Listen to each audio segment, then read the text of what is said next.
राज्यातील बहुतांश भागात थंडीचा कडाका कायम आहे। सकाळचा गारठा जास्त असून दुपारी काही भागात उन्हाचा चटकाही जाणवतोय। निफाड येथील गहू संशोधन केंद्रात राज्यातील निचांकी 5.5 अंश सेल्सिअस तापमानाची नोंद झाली होती।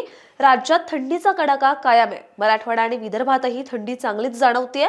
राज्यातील बहुतांश भागात किमान तापमानात घट झाली असून सकाळी गारठा वाढलाय। उत्तरेकडून थंड वाऱ्यांचे प्रवाह वाढल्याने राज्यात थंडी आहे। आज राज्यातील निचांकी तापमान निफाड येथील गहू संशोधन केंद्रात होते। येथे 5.5 अंश तापमानाची नोंद झाली होती। उत्तर महाराष्ट्र आणि मध्य महाराष्ट्रातील अनेक भागात तापमान कमी होतं।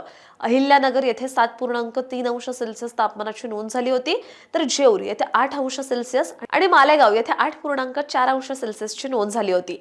तसंच मोहोळ, जळगाव, नाशिक, गोंदिया आणि नागपूर येथेही 10 अंशापेक्षा कमी तापमान होतं। राज्यात थंडीला पोषक हवामान आहे, त्यामुळे पुढील काही दिवस राज्यात थंडी राहील असा अंदाज हवामान विभागाने वर्तवलाय। अशाच हवामान अपडेटसाठी अॅग्रोवनला सबस्क्राईब आणि फॉलो करायला विसरू नका।